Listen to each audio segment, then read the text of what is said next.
우리가 보통 시 그러면 이게 하나의 시상, 문학적인 시상에 의해서 기록된 것으로 생각하기 쉽죠. 물론 우리가 장르별로 보면 시다, 시편, 그러니까 시편이죠. 시. 근데 이건 시가 단순한 시가 아니고 이 다윗이 고난 가운데 하나님을 만난 고백이고 간증입니다. 이게 우리가 오늘 13절까지 구구절절히 보면 이 다윗은 하나님이 누구신가를 발견을 했고요. 또 은혜가 뭔가를 발견을 했어요.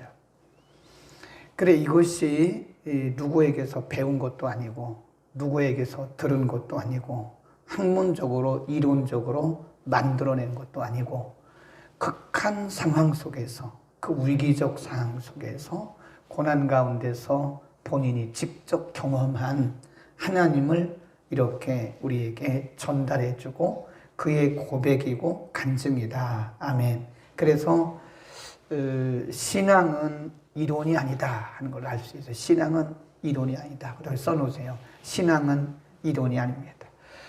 이론적으로 하나님은 이런 분이다 말할 수 있죠. 교리적으로도 말할 수 있고 신학적으로도 얼마든지 우리가 논리적으로 전개도 할 수 있죠. 근데 신앙은 그게 아닙니다. 그래서 어떤 분이 말하기를 신앙은 명사가 아니다. 단순히 이렇게 이거라고 이렇게 말하는 게 아니라 우리의 삶 속에서 경험되어진, 하나님은 머리로 아는 것이 아니에요. 하나님은 이론적으로, 물론 이론적으로 공부하면 알 수 있는데 그건 진짜 하나님을 아는 지식이 아니고, 진짜 하나님을 아는 지식은 경험을 통해서 알아가는 거다. 오늘 본문에서 다윗이 경험한 하나님, 1절 하나님이여, 쭉 내려가다가 찬송이 시온에서 주를 기다리오며 사람이 소원을 주께 이행하리이다. 2절 시작. 기도를 들으시는 주여 모든 육체가 주께 나오리다. 거기다가 기도를 들으시는 주, 이게 지금 다윗이 경험한 하나님이에요. 그냥 흘러가듯이 시상, 문학적인 시상을 표현한 게 절대 아닙니다. 다윗이 엄청난 고난과 위기적 상황 속에서 하나님 앞에 수없는 날들을 기도했어요. 그랬더니 시간의 차이는 있을런지 모르지만 하나님께서 그때그때마다 응답을 해주셨다. 그래서 다윗이, 우리가 오늘날 다윗이 우리 앞에 있을 때 우리가 다윗에게 한마디로 물어본다면 하나님은 누구세요? 이렇게 물어본다면 다윗은 이렇게 대답한다는 거예요. 기도를 들으시는 주다. 아멘. 이 말은 아무나 할 수 있는 건 아니에요. 물론 그냥 형식적으로 이론적으로 누구나 할 수 있죠. 교리적으로 하나님은 응답하시는 분이다. 그건 누구는 못하겠어요. 이론적으로 다 논리적으로 말할 수 있어요. 근데 이론적으로 하는 것은 별로 감동이 없어요. 이론적으로 하는 것은 우리들에게 와서 닿지를 않습니다. 많은 고난과 위기와 고통을 통과한 사람만이 할 수 있는 말, 그리고 기도에 쓴 눈물을 흘려본 사람이 할 수 있는 말, 하나님은 응답하시는 분이다. 아멘. 그러니까 이 말을 하게 하시려고 하나님이 우리를 광야 길로 내모르시는 거예요. 광야 길로 다윗이 유다 광야라는 곳에서 여러 번 기도했잖아요. 쫓겨났잖아요. 유다 광야. 이런 말은, 이런 신앙 고백은 왕궁에서는 안 나와요. 물론 할 수 있죠. 이론적으로 할 수 있죠. 왕궁에서도 얼마든지 할 수 있죠. 그러나 그것은 우리에게 감동을 주지 못해요. 진짜 고백은 아니에요. 진짜 고백은 광야에서 오는 거예요. 그러니까 광야 생활을 경험하지 못한 사람, 광야에서 눈물을 흘리며 하나님 앞에 기도를 해보지 않은 사람은 이런 말을 할 수가 없어요. 이론적으로는 할 수 있지만 정말 하나님은 응답하시는 하나님이다, 이렇게 말하기는 쉽지 않다. 그러니까 이게 간증입니다. 거기다 써놓으세요. 기도를 들으시는 주여 이렇게 줄거놓고 거기다가 간증, 광야에서 경험한 하나님에 대한 간증이다. 그러니까 광야는 뭐예요? 지금은 광야예요. 예, 다윗이 광야에 쫓겨나서 광야에 살 때 그것이 말 그대로 광야고 수치고 부끄러움이고 그런 거예요. 그러나 그것이 훗날에는 그게 뭐가 됐어요? 간증이 됐어요. 그러니까 오늘 어려움을 당하고 있는 우리 지체들에게 우리는 위로해줘야 할 사명이 있습니다. 욥의 친구들처럼 우리가 원인을 따지고 당신에게 무슨 죄가 있다고 그런 것은 우리의 영역이 아니에요. 그것은 하나님의 영역이지 우리가 감히 욥의 친구들처럼 정죄하고 당신 이런 죄가 있다고 말할 수 있는 자격도 아무도 없어요. 우리는 그냥 하나님을 대신해서 주의 이름으로 위로할 뭐만 있어요? 사명만 있는 것이다. 그 다음에 또 한번 보세요. 쭉 내려가면 5절입니다. 5절 우리 구원의 하나님이시여 땅의 모든 끝과 먼 바다에 있는 자에 의지할 주 그렇게 표현을 하죠. 구원의 하나님 땅의 모든 끝과 먼 바다에 있는 자에 의지할 주께서 의를 조차 어미하신 일로 우리에게 응답하시리이다. 하나님의 응답이 이렇게 어미를 쫓아서 하나님의 권위를 쫓아서 하나님의 능력을 쫓아서 응답하죠. 그냥 무슨 애들 장난하듯이 사람들이 무슨 장난하듯이 하나님이 우리의 기도를 그렇게 응답하시는 게 아니라는 거예요. 그분의 어미란 말은 majesty 그런 뜻이 위엄. 그분의 위엄을 쫓아서 그분의 명예를 걸고 하나님이 우리의 기도를 응답하시는 거지 무슨 사람이 무슨 딜하듯이 타협하듯이 그런 분이 아니라는 거예요. 하나님이 얼마나 위대하신가를 말씀해 주는 거예요. 우리의 기도를 응답하시는 그 분은 우리의 기도를 들으시는 분은 우리와 딜하는 분이 아닙니다. 우리가 때로는 하나님 앞에 하나님 이거 해주시면 이렇게 할게요. 하나님을 너무 가치 없이 생각하는 거 하나님 그런 분이 아니에요. 물론 우리가 얼마나 급하면 그렇게 말을 하겠어요. 하나님과 그렇게 협상을 하겠습니까? 그건 너무나 낮은 차원의 우리의 모습이에요. 뭐 누구나 다 그런 기도를 해본 적은 있죠. 그러나 하나님을 그렇게 알면 안 돼. 하나님이 우리의 기도를 응답하실 때 그분의 위엄을 좇아서 우리에게 응답하시는 거지 하나님이 그런 말을 듣고 응답하시는 건 아니에요. 다시 한번 보세요. 5절 시작.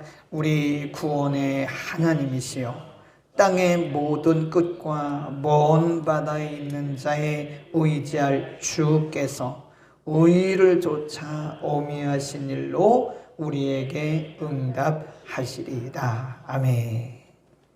그 다음에 또 6절 주는 주의 힘으로 산을 세우시며 권능으로 띠를 띠시며 바다의 흉용과 물결의 요동과 만민의 혼합까지 진정하신단 말은 다스리신다 그 말이에요. 이 말씀이 무슨 말씀이냐면요 8절까지 읽고요 8절에도 보면 땅끝에 거하는 자가 주의 징조를 두려워하나이다. 주께서 아침 되는 것과 저녁 되는 것을 즐거워하게 하시며 쭉 내려가잖아요. 그러니까 지금 5절, 6절, 7절에서 다윗이 우리에게 말씀하려고 하는 특별히 6절, 7절, 8절에서 우리에게 가르치려고 하는 그가 경험한 하나님이 누구냐? 적어도 다윗은 그가 믿고 그가 따르고 그가 섬기는 하나님을 아주 작은 하나님이 아니라 전 세계 우주 만물을 창조하실 뿐만 아니라 우주 만물을 통치하시는 분이 자기의 하나님이라고 지금 믿고 있는 경험한 거예요. 그냥 뭐 이론적으로 말하는 게 아닙니다. 하나님은 창조주시오 통치자. 그건 뭐 누구나 신학적으로 논리적으로 말할 수 있어요. 그러나 정말 그 하나님을 경험하지 않은 사람은 하나님이 얼마나 크고 위대하신가를 잘 모를 겁니다. 지금 다윗이 유다 광야에서, 그리고 때로는 사람들에게 그렇게 압박당하고 사람들에게 배신당하고 모든 것을 다 잃은 것 같은 그런 아주 인생의 저 밑바닥 같은 그런 삶 속에서 다윗이 경험한 분은 누구냐? 바로 위대하신 하나님이에요. 아멘. 여러분, 오늘 그 위대하신 하나님을 한번 발견하시기를 바랍니다. 아멘. 우리는 늘 새로운 것을 찾아요. 근데 아니더라고요. 이미 있어요. 우리 가운데 와 있어요. 어느 순간 하나님께서 우리의 눈을 열어서 그걸 보게 하신 거예요. 그리고 그거를 활용할 수 있는, 적용할 수 있는 힘을 주세요. 기대하세요. 그 월요일 날 11시에 기대 한번 해보세요. 그거 하나님이 주신, 위대하신 하나님이 알려주신 지혜입니다. 어디서 배운 것도 아니에요. 기가 막혀요. 그때 제 말에서 순간적으로 튀어나온 말이 뭐냐면, 위대하시구나. 그래서 제가 왔다 갔다 하면서, 여기를 왔다 갔다 하면서 위대하신 주 그렇게 찬양하고 다녔다니까요. 하나님이 얼마나 위대하시냐. 저만 그렇겠습니까? 여러분이 기도한 거, 우리가 기도한 거 멀리서 찾지 마세요. 그리고 하나님이 순간적으로 쏘시는 생각들이 있어요. 그게 우리 일생을 바꿀 수 있어요. 굉장히 중요합니다. 제가 성경을 읽다가 줄보세요 이렇게 하는 거 있잖아요. 그 단어 한마디가 어쩌면 우리의 인생을 바꿀 수 있어요. 거기에 답이 있어요. 아멘. 그러니까 지금 다윗은 그런 안목이, 영적인 눈이 언제 열렸는가? 다윗의 왕궁에서는 그게 보이지를 않아요. 모든 것이 다 구비되어 있는 왕궁에서는 그런 영감이 나오지를 않습니다. 그가 광야를 통과하고 때로는 아들에게 배신당하고 그 강을 건너갈 때 맨발로 머리에 수건을 쓰고 얼마나 참 그 수치스러운 모습입니까? 그런 일련의 과정들을 경험하면서 다윗이 경험한 것은 하나님은 온 우주 만물을 창조하시고 우주 만물을 통치하시는 분이시구나. 아멘. 여러분, 오늘 탁월한 영적 발견이 있기를 축원합니다. 새로운 것을 기대하지 마세요. 이미 와 있어요. 제가 늘 그러잖아요. 하나님의 응답은 이미 와 있다. 네. 뭔가 새로운 것을 막 찾으려고 하는 사람은 만족이 없더라고요. 보면 뭔가 막 은혜도 새로운 은혜를 받으려고 그러고 막 유튜브를 여기 갔다 저기 갔다 그러지 마세요. 그래 해봤자 우리에게 있는 것은 별로 알맹이가 없습니다. 하나님은 우리가 어느 날 말씀을 보는 순간 우리의 눈을 확 여신 거예요. 정말 생각하지 못했던 곳에서 위대하신 하나님을 경험하시기를 바랍니다. 그 다음에 9절로 갑니다. 쭉 갑니다. 9절. 땅을 권고하사 물을 대어 심히 뭐 하시는 하나님? 윤택해. 거기다 줄 거놓으세요. 윤택해 하시는 하나님의 가세. 물이 가득하게 하시고 이같이 땅을 예비하신 후에 저희에게 곡식을 주시나이다. 거기 보면 곡식, 물, 10절 시작. 주께서 밭구랑에 물을 넉넉히 대사 그 일양에 평평하게 하시며 또 단비로 부드럽게 하시고 싸게 복주시나이다. 주의 은택으로 연사에 간세우신 주의 길에는 기름이 떨어지며 12절 들의 초당에도 떨어지니 작은 산들이 기쁨으로 띠를 띄어나이다. 거기 잘 보세요. 9절로 다시 가면 물을 대어 물이 가득하게 하시고 곡식을 주시나이다. 물 10절 밭고랑에 물을 넉넉하게 대사 이랑을 평평하게 하시고 또 뭐로? 단비로 부드럽게 하시고 11 주의 은택으로 연사에 관세우시고 주의 길에는 뭐가 떨어지고? 기름이 떨어지고. 이게 다 뭔지 아세요? 이런 부분을 잘, 이게 다 이 상징적인 용어들이에요. 이게 뭐냐면 은혜를 상징합니다. 은혜. 이게 다윗이 경험한 거예요. 다윗이 하나님께서 그때마다 시마다 일마다 사람의 눈으로 바라볼 때는 광야에서 쫓겨나서 얼마나 비참합니까? 그런데 그 광야에서 하나님 그에게 단비를 내려주듯이 그에게 은혜를 주셨다 이겁니다. 그러니까 다윗이 경험한 은혜를 베푸시는 하나님은요, 제한이 없어요. 은혜의 장소가 따로 있는 게 아니에요. 다윗이 경험한 하나님은 적어도 물, 기름, 여러 가지로 지금 표현하지가 다 은혜를 상징하는 거거든요. 하나님의 은혜가 유다 광야에도 있었고, 또 압살롬에게 쫓겨나서 막 수치스럽게 도망갈 때 그때도 하나님의 단비 같은 은혜가 임했고, 원수들에게 그 어제 말씀처럼 화살로 맞을 때 그때도 하나님의 은혜가 있었고, 아멘. 이게 지금 다윗의 간증입니다. 간증. 다윗의 간증이에요. 은혜를 베푸시는 하나님. 그러니까 오늘 주제가 은혜를 베푸시는 하나님이에요. 하나님이 어딜 가든지 그렇게 은혜를 베푸시더라. 그러니까 하나님이 우리에게 은혜를 안 주시는 게 아니에요. 우리가 모르는 거예요. 몰라. 가는 곳마다 하나님께서 가랑비 같은 은혜, 어떤 때는 단비 같은 은혜, 어떤 때는 밭고랑에 넉넉한 물이 흐르는 것 같은 그런 은혜, 하나님이 그때마다 시마다 일마다 우리에게 은혜를 공급해 주시거든요. 근데 우리는 그거를 잘 감지를 못하는 거예요. 그러니까 늘 새로운 은혜를 구하니까요, 이미 와 있는 은혜에 대한 감사가 없어요. 여러분, 우리가 좀 생각을 다시 해야 돼요. 큰 것만 은혜라고 생각하고 큰 것만 복이라고 생각하니까 하나님이 그렇게 때마다 시마다 일마다 우리에게 잔잔하게 때로는 강하게 내려주시는 그런 은혜를 감지를 못해요. 그 왜 그럴까요? 우리의 기준이 딱 정해져 있어. 이건 은혜고 이건 응답이 이건 아니다.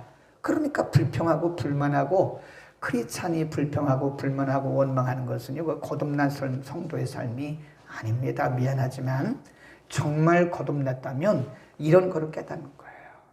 모든 게 다 은혜죠. 모든 게 다 은혜입니다. 아멘. 여러분, 은혜로 보는 인생은 해석이에요. 거기다 써놓으세요. 인생은 해석이다. 내가 힘들다고 생각하면 한없이 힘든 것이고, 내가 불행하다고 생각하면 한없이 불행한 거예요. 그러나 내가 행복하다고 생각하면 한없이 행복한 겁니다. 행복은 조건이 아니에요. 우리의 마음에 달려있고 우리의 눈에 달려있는 거예요. 그러니까 우리가 불렀던 그 부르는 찬송가에 보면 그런 거 있잖아요. 초막이나 궁궐이나 내 주 예수 그 어디나 내 주 예수 계신 곳이 그 어디나 하나님 나라 그러잖아요. 네. 하늘나라가 그 행복이라고 하는 것이, 그리고 충만이라고 하는, 기쁨이라고 하는 것이 조건이 아닙니다. 해석이에요, 해석. 그래서 해석을 잘해야 돼, 해석. 신앙은 해석이에요. 이 성경도 해석입니다. 예.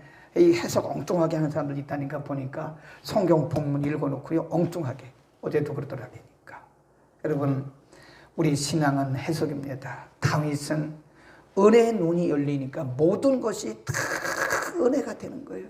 때마다 시마다 일마다 하나님이 베풀어 주신, 때로는 가랑비 같은 은혜, 때로는 소낙비 같은 은혜, 때로는 그 밭고랑에 막 물이 넘치는 것 같은 그런 은혜, 모든 게 은혜라는 거예요. 오늘도 여러분 은혜를 발견하시기를 바랍니다. 그리고 문자 주세요. 목사님, 저는 오늘 이런 은혜를 발견했어요. 이거 은혜라고 생각 안 했는데 다시 생각해 보니까 은혜네요. 네, 이런 문자들을 오늘 한번 주시고, 안 주시더라도 여러분 스스로 마음속에 은혜였구나. 내가 눈을 뜨고 보니까 은혜였구나. 나는 이게 은혜가 아닌 줄 알았는데 이게 은혜였구나.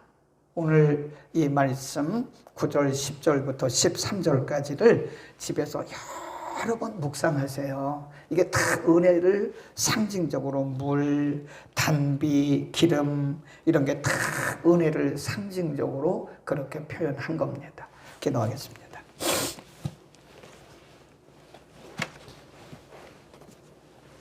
걸어가신 우리 아버지 참 감사합니다.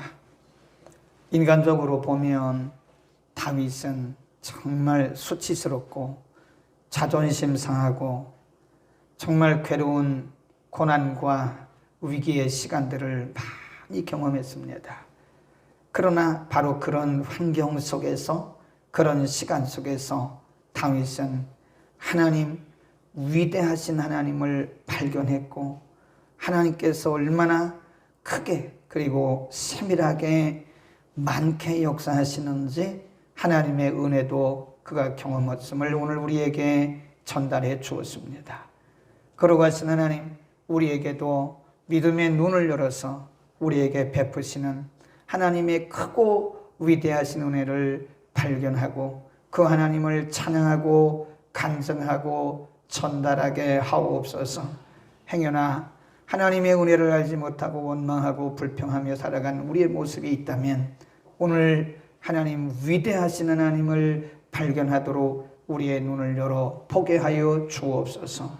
하나님, 때로는 가랑비 같은 은혜, 때로는 밭고랑에 넘친 것 같은 은혜, 때로는 기름 같은 은혜, 때로는 소낙비 같은 은혜 우리에게 주시면서 넉넉히 이기게 하신 하나님, 신앙은 해석이라고 우리가 알고 있습니다. 바르게 보고 바르게 해석할 수 있는 바른 신앙을 우리에게 허락하여 주옵소서. 일성하게 복내려 주옵소서. 오늘도 가정에서 말씀 듣고 또는 성전에서 말씀 듣고 간절히 기도할 사랑하는 권속들의 눈을 여시고 오늘도 우리 주변에 이렇게 풍성하게 쌓여있는 하나님의 은혜를 보고 감사하게 하옵소서. 예수 그리스도의 이름으로 기도드립니다. 아멘.